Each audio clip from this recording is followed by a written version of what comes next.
નમસ્કાર મિત્રો, પંડ્યા રિપોર્ટ્સમાં આજે આપણે ફરી એક એવો મુદ્દો લઈને ઉપસ્થિત થયા છીએ કે જે લોકશાહી વ્યવસ્થા સાથે સંકળાયેલો છે.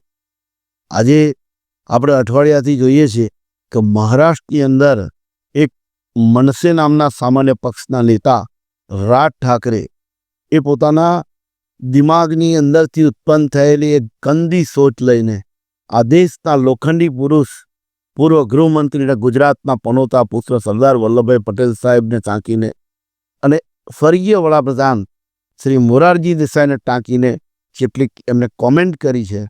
मुंबई महाराष्ट्रापासून बाजूला करण्याचा डाव होता.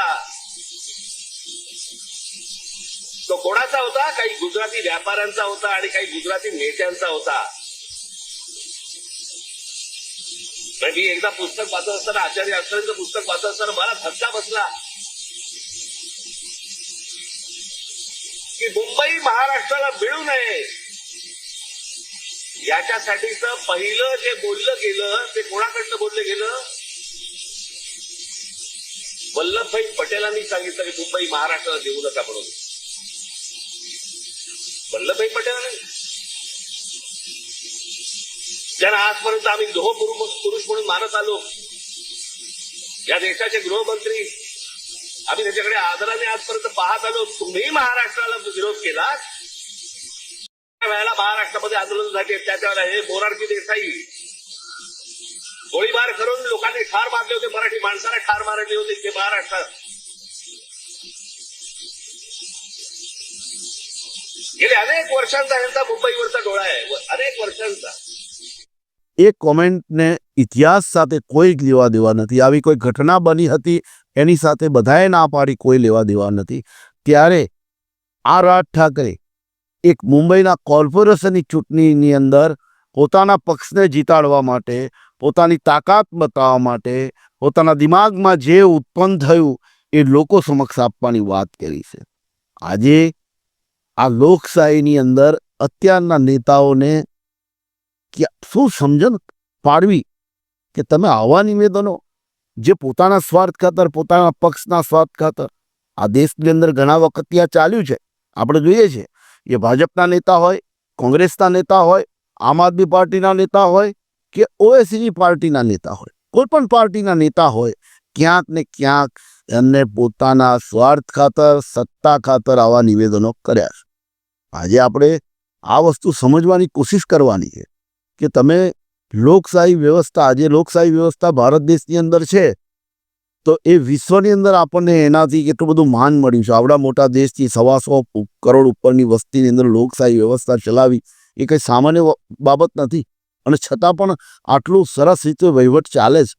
હોય 10-15% થોડી તકલીફ હોય, પણ એની અંદર સત્તા માટે આપણે ધર્મવાદ, કોમવાદ, જ્ઞાતિવાદ, એના પરથી પછી પ્રાંતવાદ આવ્યો, પ્રદેશવાદ આવ્યો અને હવે ભાષાવાદ પર ઉતરી ગયા.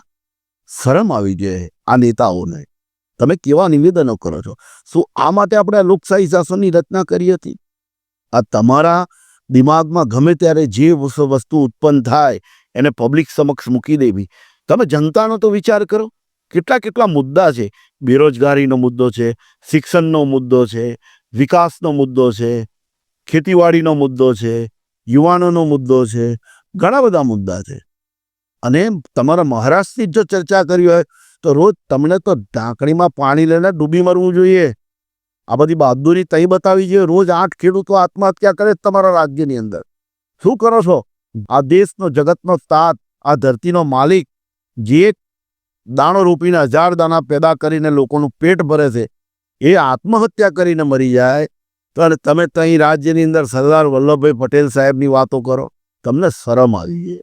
આજે સરદાર વલ્લભભાઈ પટેલ સાહેબ અને સ્વર્ગીય મોરારજી દેસાઈ સાહેબની આવી રીતે વાત કરો તો એ ફક્ત ગુજરાતનું કે ગુજરાતીનું કે કોઈ એક સમાજનું અપમાન નથી, આખા દેશનું અપમાન છે. અને સ્વર્ગીય નેતાઓ જે સારું કરીને ગયા છે એના લીધે જ અત્યારે 2025માં આપણે આ રીતે વાત કરી શકીએ છીએ, આઝાદીથી હરીફરી શકીએ છીએ અને આ દેશની અંદર સારું રાજ્ય ચાલે છે. તમે આ જે મુદ્દાઓ લાવો છો એ મુદ્દાઓથી જનતાને કંઈ જ પડી નથી. જનતાને શું જોઈએ છે એ પ્રશ્ન ચર્ચા કરો. કાલે ગુજરાત સમાચારમાં એક અખબારની અંદર જે એક લેખ વાંચ્યો એની અંદર હતું કે વિદેશ આપણે ફોરેનના એક રાજ્યની અંદર એ જ દીકરી માટે ટ્રેન ચાલે છે એના અભ્યાસ માટે, એક જ પેસેન્જર ત્યાંથી, અને એના માટે ટ્રેન ચલાવવામાં આવે છે. અહીંયા ગામમાં ગ્રામ વિસ્તારોમાં 100 બાળકો તમારી એસટીના ઠેકાણા નથી. એ આયોજન કરો, પુલ તૂટી જાય, રસ્તા બગડી જાય, આની ચર્ચા કરો. આ બધી ચર્ચા થવી જોઈએ કે ભાઈ આપણે કેવા એવા પુલ બનાવીએ કે જે 100 વર્ષ સુધી એને કશું ના થાય, એટલીસ્ટ 50-60 વર્ષ સુધી મરામત ના કરવી પડે. આપણે એવા પુલ બનાવીએ, રસ્તા બનાવીએ કે જે મિનિમમ 10-12 વર્ષ સુધી તૂટે નહીં. આ બધી ચર્ચા કરો. શિક્ષણની ચર્ચા કરો. આજે સૌથી મોંઘું શિક્ષણ થઈ ગયું છે આપણે ત્યાં. આ બધો નેતાઓને ખ્યાલ નહીં આવે કે એમની પાસે તો ઘણા રૂપિયા છે. સામાન્ય માણસને ખ્યાલ આવશે. અને શિક્ષણ 19-20 શિક્ષણ છે આપણા રાજ્યની અંદર. પ્રાથમિક શિક્ષણ લઈ લો, માધ્યમિક શિક્ષણ લઈ લો, ઉચ્ચતર માધ્યમિક શિક્ષણ લઈ લો, કોલેજોની પરિસ્થિતિ પૂછે આપણને ખબર નથી. એવી રીતે બીજા રાજ્યોની અંદર બી આ પરિસ્થિતિ છે. હેટ સ્પીચ નહીં, તમે તમારા સ્વાર્થ ખાતર, લાભ ખાતર, સત્તા માટે જાણી જોઈને આવું બોલો છો. ખોબાળો થાય ત્યારે પછી માફી માંગો છો. શરમ આવી જાય તમને? આ દેશની અંદરના લોકશાહીના સિદ્ધાંતોમાં આ બધું નથી આવતું. દેશની જનતાને તમે એક સાથે રહે, આ પ્રશ્ન જ ના થાય, ફલાણા ખતરે મેં, અને આ પેલા ને પેલું, આ બધી ચર્ચા હોતી હોય? આ દેશની 125 કરોડની ઉપરની સંખ્યા છે, એ તમારા નાગરિકો છે ભાઈ, બીજા નથી. બીજા દેશના હોય તો એમને ફેંકી દો, બહાર કાઢી મૂકો. કાયદો ને વ્યવસ્થા સત્તાવાળા પાસે છે, અને વિપક્ષ એમાં સપોર્ટ આપે. શું આ દેશની અંદર માણી તમે? એટલે કહેવાનો મતલબ એ કે જનતાએ હવે વિચારવાનો સમય આવી ગયો છે કે આવા લોકોને આપણે આપણો નેતા બનાવીશું, એની આરતી ઉતારીશું કે જે આપણા ડેવલપમેન્ટની વાત ના કરે ને પ્રાંતવાદ, સગાવાદ, કોમવાદ, જાતિવાદ, ધર્મવાદ, હનુમાનજી આવા, ઈસુ ખ્રિસ્ત આવા, મોહમ્મદ પૈગંબર આવા. આ શું મારી હતી? ધર્મ વિશે તમને શું બોલવાનો હક છે?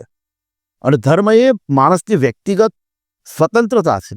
એ ધર્મ માટે તમને કોઈ અધિકાર નથી. કોણે કયો ધર્મ પાળવો એના પર ડિપેન્ડ કરે છે.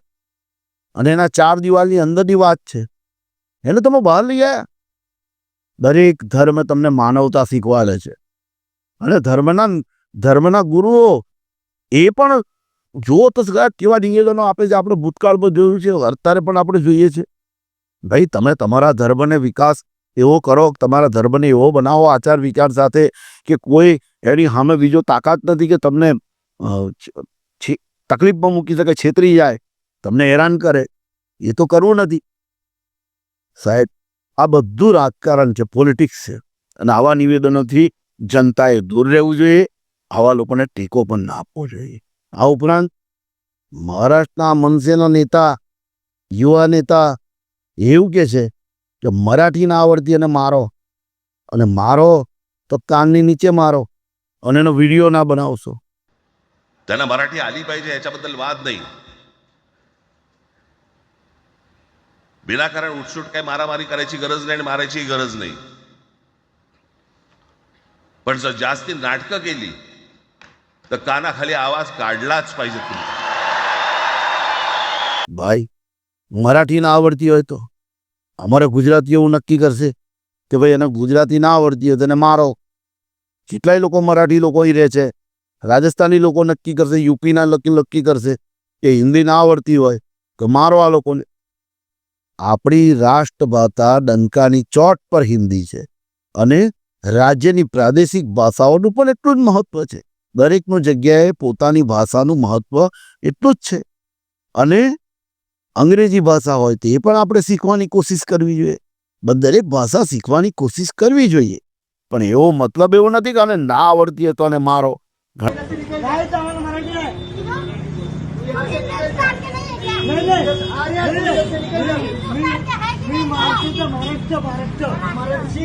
आतमध्ये येणार नाही, चुकीचं त्यांनी बाहेर यायचं. मी आतमध्ये येणार नाही. मराठी भाषेबद्दल काय बोललात बघा. बोलले की नाही बघा. बोलले ना, बोलले ना. काय बोलले ते मराठीमध्ये आता? आता काय बोलले ते मराठीमध्ये? तुम्ही बोलता ना, तुम्ही उठून आलात इथे बसले.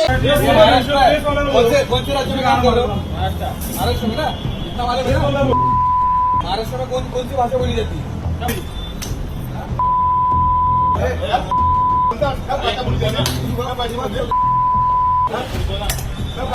ऐका ना कस्टमरला कोणता त्रास होतो का? The statement angered the MNS. ઘણા લોકો એવા અહીંથી ફોરેન જાય છે, ત્યાં જઈને સેટલ થાય છે, એમને અંગ્રેજી નથી આવડતી હોતી, એમને હિન્દી અને એમની પ્રાદેશિક ભાષા આવડતી હોય છે, સેટ થાય છે. અમેરિકામાં કોઈ એવું નથી કહેતું કે આને અંગ્રેજી નથી આવડતી ને મારો એ. આટલી હલકી નીતિ તમારી, હલકી ભાષા આવી વાપરો છો, અને એ ભાષાના નામે લડાઈ. શરમ આવી જોઈએ તમને. મત માટે, સત્તા માટે આ ભાષા તો ખરેખર આવા શબ્દો ના વપરાય, પણ અમારે દુઃખની સાથે વાપરવા પડે છે કે આ તમારા શબ્દો એક નેતાને નથી સોંપતા, નેતાના શબ્દો નથી સોંપતા આ નેતાને. આ શબ્દો કોણ બોલે એવું લાગે છે ખબર છે? દુઃખ સાથે કહેવું પડે છે. ગંધાથી ગટરના ગંધાતા ઢાંકણા પર બેઠેલા ખુજલીવાળું કૂતરું ભસતું હોય ને, એવા શબ્દો છે આ તમારા. આ દેશ માટેના શબ્દો ન હોય. તમે શરમ કરો, શરમ. દુઃખ થાય છે આ દેશના લોકોને કે આ લોકોને આપણે નેતા તરીકે ચૂંટીએ છીએ. ગમે તે પક્ષનો હોય, ભાજપનો હોય, કોંગ્રેસનો હોય, આમ આદમી પાર્ટીનો હોય, શિવસેનાનો હોય, મનસેનો હોય, ઓએસી હોય, માફ કરજો, તમારા દેશનું કદી ભલું નહીં કરી શકો. આજના દિવસે આટલી જ વાત. ફરી ક્યારેક મળીશું. આભાર.